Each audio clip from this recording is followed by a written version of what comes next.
اللہ تبارک و تعالیٰ نے سال کے 12 مہینے متعین فرمائے ہیں۔ قرآن کریم میں ان کا تذکرہ ان 12 مہینوں میں 4 مہینے ایسے ہیں جن کو حق تعالی نے اپنی خاص حکمت کے تحت دوسرے مہینوں پر فضیلت عطا فرمائی۔ قرآن پاک میں جو آیت کریمہ سورہ توبہ کی میں نے پیش کی، ان عدۃ الشہور عند اللہ 12 شہرا فی کتاب اللہ یوم خلق السماوات والارض، جب زمین و آسمان کو اللہ نے پیدا کیا اسی وقت یہ فیصلہ کر دیا کہ سال کے 12 مہینے ہوں گے اور منہا اربعۃ حرم، اور ان میں سے 4 مہینے محترم ہوں گے، احترام والے ہوں گے، خصوصیت کے ساتھ۔ وہ 4 مہینے کون سے ہیں؟ قرآن پاک میں جو بات اللہ نے اجمالی طور پر بیان فرمائی، احادیث مبارکہ میں پیارے آقا نے اس کی تفصیلات بیان کی۔ اس لیے ہمارے علماء فرماتے ہیں قرآن اگر متن ہے تو حدیث اس کی شرح، سمجھے نا؟ جو بات اجمالی طور پر قرآن میں ہے اس کی تفصیلات حدیثوں میں۔ چنانچہ یہاں قرآن نے اجمالی طور پر یہ فرمایا کہ منہا اربعۃ حرم، 4 مہینے بہت حرمت والے، بہت عظمت والے، بہت فضیلت والے۔ اب وہ 4 مہینے کون سے ہیں؟ اس کی تفصیل میں حضور نے جو بات بیان فرمائی نا وہ معتبر ہے۔ ہمارے ذہنوں میں تو سب سے پہلا مہینہ رمضان المبارک کا ہوگا، بے شک وہ بھی اپنی جگہ پر اس کی مستقل ایک فضیلت ہے۔ میں ذرا بھی کوئی بات کو اگر اللہ کی توفیق سے عرض کروں تو فوراً پھر وقت کا خیال آتا ہے، اس لیے میں ذرا بھی تفصیل میں نہ جاتے ہوئے اصل بات پر آنا چاہتا ہوں۔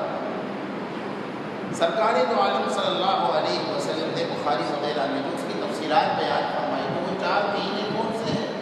نمبر 1 ذی الحجہ، نمبر 2 پہلا مہینہ ذی القعدہ، اس کے بعد ذی الحجہ جو ابھی کل ختم ہوا، اور تیسرا مہینہ محرم الحرام جو آج شروع ہوا جس کا پہلا ہے، اور چوتھا مہینہ ہے رجب المرجب۔ سمجھے نا؟ اب ادھر ادھر کی تفصیل میں نہ جاتے ہوئے محرم الحرام کی عظمت اور فضیلت ان 4 میں سب سے زیادہ ہے۔ علماء نے مجموعی طور پر محرم کی عظمت اور اس کی حرمت اور اس کی فضیلت کی 4 وجہ بیان کی ہیں۔ وہ 4 وجہ مختصر یہ اس لیے بیان کیا جاتا ہے کہ جیسے ہم رمضان کو بہت احترام کا مہینہ سمجھتے ہیں اور بلا شبہ ہے، اس میں کوئی شک نہیں،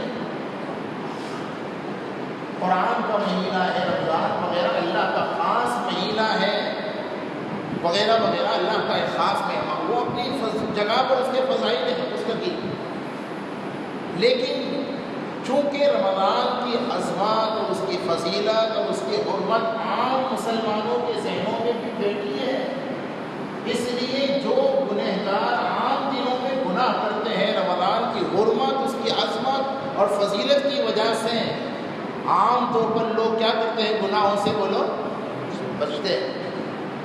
کیوں؟ بھائی رمضان ہے، رمضان میں شراب نہیں پینی چاہیے، رمضان میں جھوٹ بولنے والا جھوٹ بولنے سے ذرا گھبرا کر شرماتا ہے وغیرہ۔ تو معلوم یہ ہوا کہ جس مہینے کی عظمت اور اس کی حرمت اگر دل میں بیٹھ جائے تو پھر اس مہینے میں انسان گناہ کرنے سے اپنے آپ کو بہت حد تک بچاتا ہے، محفوظ رکھتا ہے۔ ہم یہ بتلانا اس لیے چاہتے ہیں محرم کی عظمت اور حرمت کو، بدقسمتی سے دین کا صحیح علم نہ ہونے کی وجہ سے محرم میں ہمارے بھولے بھالے مسلمان جو دین سے حقیقت میں دور ہیں، دین کے نام پر وہ کام کرتے ہیں جن کا شریعت میں کتاب و سنت میں کوئی وجود ہی نہیں. وہ گناہ والے کام ہیں، حرام والے کام ہیں، اس تفصیل میں جاؤں گا نہیں. حالانکہ محرم کی حرمت کا تقاضا یہ ہے کہ اس میں زیادہ سے زیادہ نیکیوں کی طرف آدمی آگے بڑھے اور زیادہ سے زیادہ گناہوں سے بچے. اس لیے اس کی حرمت اور فضیلت کو بیان کیا جاتا ہے. علماء نے 4 وجہ بیان فرمائی ہیں. محرم الحرام کی حرمت کی پہلی وجہ تو خود قرآن نے بیان کر دی کہ یہ اللہ نے جو 4 مہینوں کو حرمت والا فرمایا ہے حضور کے مطابق ان میں سے پہلا مہینہ محرم. محرم کو محرم اس لیے کہتے ہیں، محرم کا مطلب ہے احترام والا، حرمت والا، عظمت والا، فضیلت والا. بیت اللہ کے مختلف نام ہیں، قرآن میں بھی مذکور ہیں. بیت اللہ کا ایک نام محرم ہے. کیا نام ہے بولو؟ میں آپ کو قرآن سے دلیل پیش کرتا ہوں. بیت اللہ کا ایک نام بولو محرم. کیوں؟ ظاہر بات ہے بیت اللہ حرمت والی جگہ ہے کہ نہیں ہے. یہی وجہ ہے. ایک عجیب مسئلہ مجھے بہت کام میں یاد آ گیا. امام اللہ امام اعظم ابو حنیفہ النعمان رحمہ اللہ کے یہاں مسئلہ یہ ہے، حکم یہ ہے کہ بیت اللہ میں دائمی طور پر مکہ المکرمہ میں ہمیشہ کے لیے قیام کا ارادہ کر لینا اور مکہ ہی کو اپنا وطن بنا لینا ہمارے امام صاحب رحمۃ اللہ علیہ کے یہاں یہ پسندیدہ عمل نہیں ہے. آپ کو تعجب ہوگا. بولو تعجب ہو رہا ہے نہیں ہو رہا؟ وہ فرماتے ہیں کہ اس کو دائمی اپنا ٹھکانہ نہ بناؤ. بس حج میں جاؤ، عمرہ میں جاؤ، چاہے ہر سال جاؤ، اللہ اگر توفیق دے، لیکن بس مختصر قیام کر کے وہاں سے واپس آ جاؤ. اگرچہ بعض علماء کے یہاں دائمی قیام کا اگر کسی کو موقع مل جائے تو بڑی سعادت، لیکن امام صاحب کی رائے ہے. فرماتے وجہ پتہ ہے؟ فرمایا بھائی بڑوں کی باتیں بڑی ہوتی ہیں، ہم لوگ اتنے بڑے نہیں ہیں. اللہ ہمیں معاف فرمائے، ہم بڑے تو نہیں بڑے ہیں. فرمایا بیت اللہ میں اگر ایک نیکی کا ثواب، مکہ المکرمہ میں اگر ایک نیکی کا ثواب کتنا ہے بولو؟ معلوم ہے آپ کو ماشاءاللہ 1,00,000 کے برابر ہے. ایک سبحان اللہ کا ثواب ہو بولو 1,00,000 سبحان اللہ. ایک نماز کا ثواب ہو 1,00,000 نماز کے برابر. میں اس لیے ہمیشہ جب بھی جاتے احباب تو ان کو ایک مشورہ یہ دیتا ہوں، اللہ اگر توفیق دے تو حرمین میں ایک دن کا اعتکاف ضرور کرو. اللہ اگر توفیق دے حرم میں ایک قرآن ضرور ختم کرو.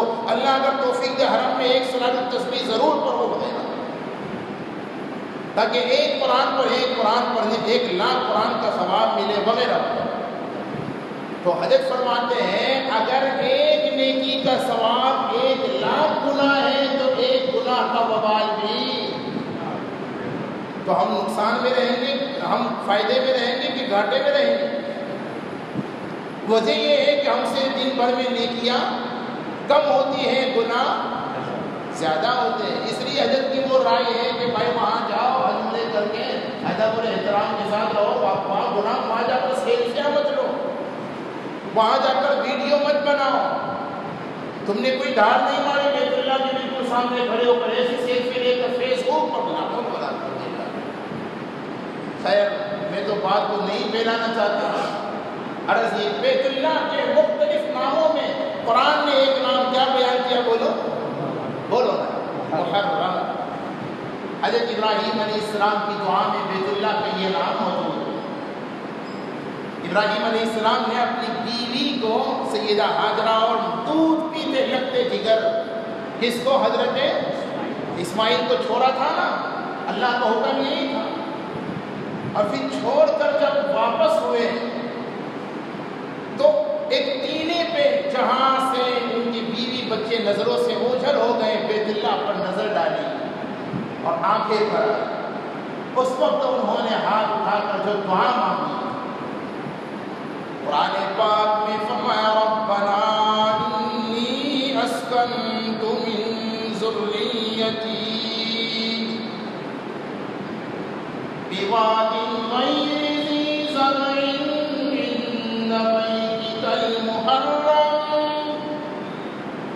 مجھے تو صرف یہ لفظ بتلانا. پروردگار عالم تیرے نہایت احترام والے گھر کے پاس میں نے اپنے بیوی بچوں کو تنہا چھوڑا. میں تو انہیں تنہا چھوڑ کر جا رہا ہوں، لیکن تو انہیں تنہا نہ چھوڑنا. محرم عند بیتک المحرم، بیت اللہ کو محرم اس لیے کہتے ہیں کہ وہ احترام ہے. تو محرم الحرام کو محرم اس لیے کہا گیا، اس کا نام اس لیے محرم ہے کہ یہ مہینہ بھی احترام کے قابل ہے. پہلی وجہ. دوسری وجہ، حدیث پاک میں اس مہینے کو اللہ کی طرف منسوب کیا ہے. شہر اللہ فرمایا، مسلم شریف کی حدیث ہے. افضل الصیام بعد رمضان شہر اللہ المحرم. محرم کو اللہ کا مہینہ کہا، حالانکہ سارے مہینے اللہ ہی نے تو پیدا کیے. یوں تو سارے مہینے اللہ ہی کے ہیں، جیسے ساری مسجدیں کس کے گھر ہے؟ بولو، ارے بولو نا، اللہ کا گھر ہے کہ نہیں؟ وَأَنَّ الْمَسَاجِدَ لِلَّهِ. ہمارے مہابلی پورم کی مسجد کو بیت اللہ کہہ سکتے کہ نہیں کہہ سکتے؟ ذرا بولو نا. ہاں جی، کیوں میں اس کو بیت اللہ نہیں کہہ سکتے؟ بیت اللہ کا مطلب اللہ کا گھر. ساری دنیا کی مسجدیں بیت اللہ ہے، لیکن مسجد حرام کو اس کی خاص عظمت کی وجہ سے، اس کی خاص فضیلت کی وجہ سے اسے کیا کہا جاتا ہے؟ بیت اللہ. ایسی قرآن میں حضرت صالح علیہ السلام کی اونٹنی کو ناقۃ اللہ کہا.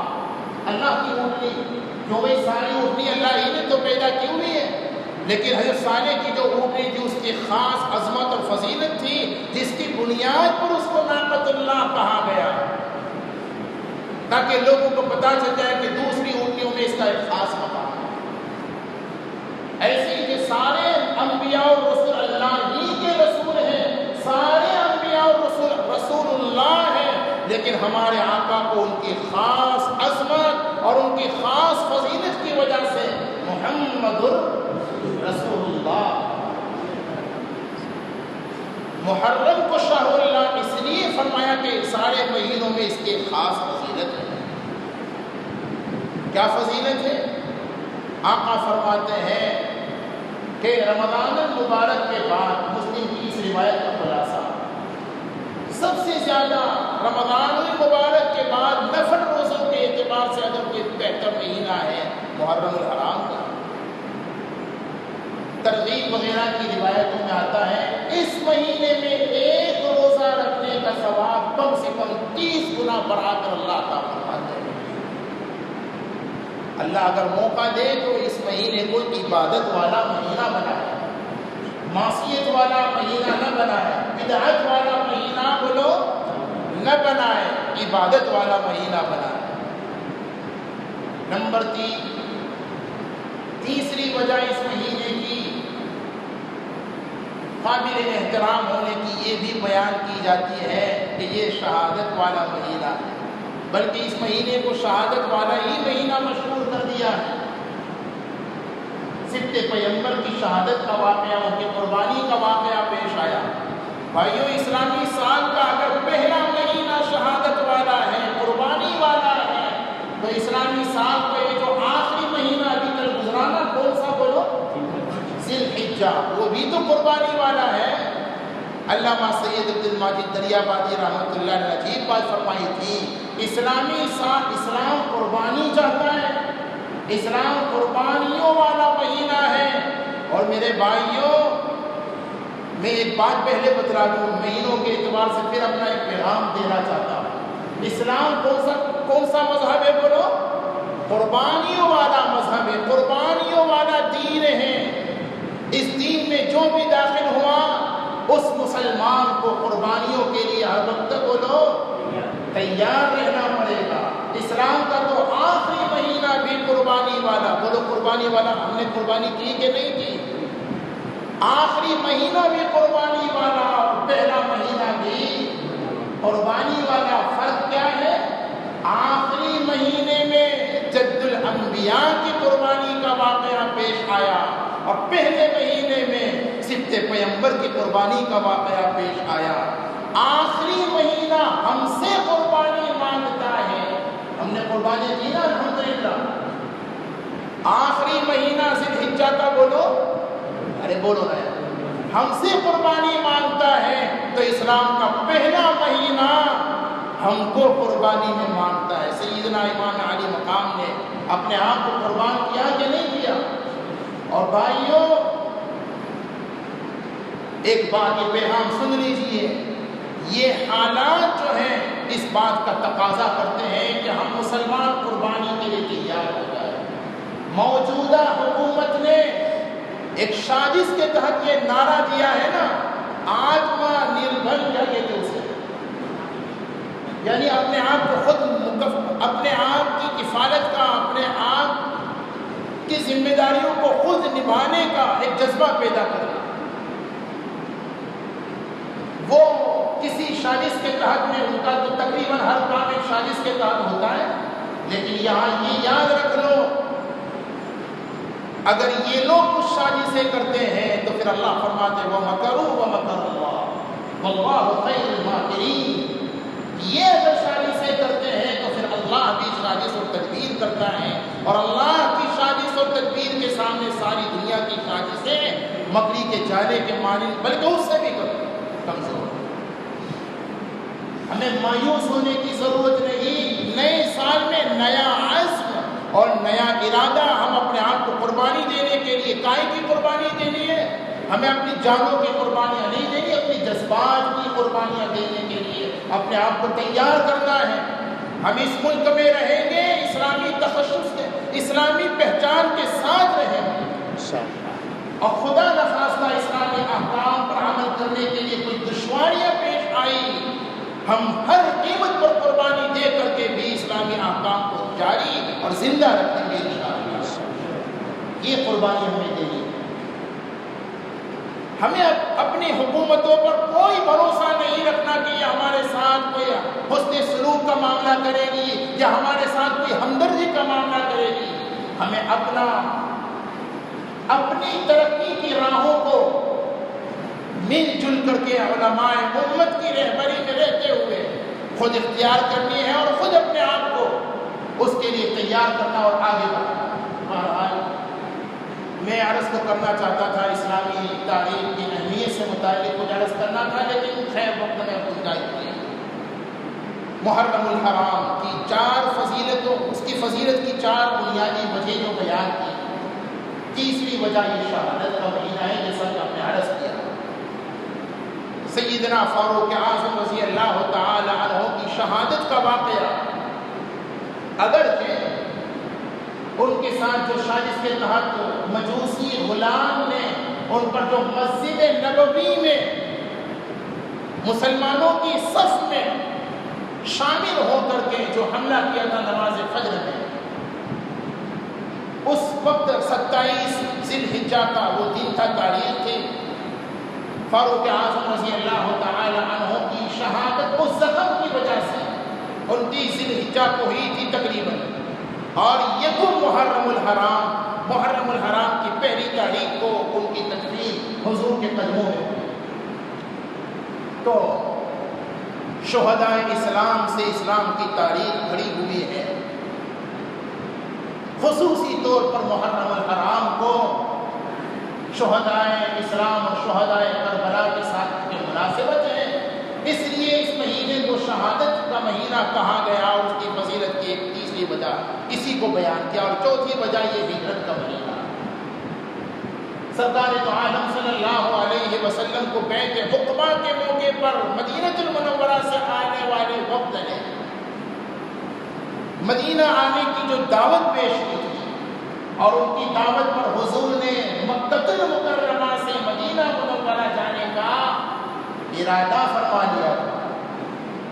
محرم الحرام کا وہ مہینہ تھا، یہ ہجرت کا مہینہ اس اعتبار سے حضرات صحابہ کو حضور نے اجازت دے دی، آپ ارادہ فرما چکے ہجرت کے لیے، لیکن اللہ تبارک و تعالیٰ کے حکم کے منتظر رہے، اور جیسے ہی اللہ کا حکم آیا، آپ سے پہلے اکثر حضرات صحابہ مکہ المکرمہ سے وہ لمبی داستان ہے۔ 27 سفر المظفر کو ہمارے آقا مکہ المکرمہ سے چلے ہیں، اور ایک قول کے مطابق 12 ربیع الاول تقریباً 15 دن میں آپ کا سفر ہجرت مکمل ہو کر کے، اب تو 15 گھنٹے بھی نہیں لگتے، تقریباً 4 سے 5 گھنٹے میں آدمی مکہ المکرمہ سے طریق الہجرہ، مختلف راستے ہیں، ایک مشہور راستہ اس کا نام ہی طریق الہجرہ، جہاں سے حضور نے ہجرت کی تھی، بڑے آرام سے ہم تو جا رہے ہیں۔ خدا کی قسم حضور کے ہجرت کے سفر کو آپ پڑھیے، سیرت کے اس باب کو آپ پڑھیے، کیسی کیسی ہماری ساری تاریخ، اسلام کی ساری تاریخ میرے بھائیوں قربانیوں سے بھری ہوئی۔ کامیاب مسلمان اگر ہم ہونا چاہتے ہیں، ہمیں بھی قربانیوں کے لیے تیار ہونا پڑے گا، اور سب سے زیادہ اپنی جذبات کی ہمیں قربانیاں دینی پڑے گی۔ یہ جو کہا جاتا ہے من چاہے وہ چھوڑو اور رب چاہے وہ اختیار، یہی تو قربانیاں ہیں۔ بہرحال ہجرت یہ اس مہینے کی خاص عظمت اور فضیلت کا ایک بنیادی سبب ہے۔ ہمارے علماء نے اس وجہ سے بھی محرم الحرام کی فضیلت کو بیان کیا ہے۔ میرے بھائیو، اس کی فضیلت کا، اس کی عظمت کا تقاضا، جیسا کہ ہم نے شروع میں بھی کہا، یہی ہے کہ ہم زیادہ سے زیادہ نیک اعمال کا اہتمام کریں، اور جیسا کہ ہم بار بار یہ پہلے بھی کہہ چکے، اگر زیادہ سے زیادہ نوافل کا اور نفلی عبادات کا ہم اہتمام نہ کر سکیں تو اتنا نقصان نہیں ہے جتنا گناہ سے نہ بچنے پر نقصان ہوتا ہے۔ اگر ہم اس مہینے میں نفل عبادات، نفل روزے، نفل تلاوتیں وغیرہ نہ کر سکیں تو کم سے کم اپنے آپ کو گناہوں سے بچائیے، خرافات سے بچائیے، بدعات سے بچائیے، رسومات سے بچائیے۔ سماج میں جو ہو رہا ہے ضروری نہیں ہے آپ وہ کرنا شروع کر دیں۔ بھائیوں، ہم سماج کے تابع نہیں، شریعت کے تابع ہیں۔ وہ مت دیکھو، وہ مت کرو جو سماج میں ہوتا ہے۔ ہاں، سماج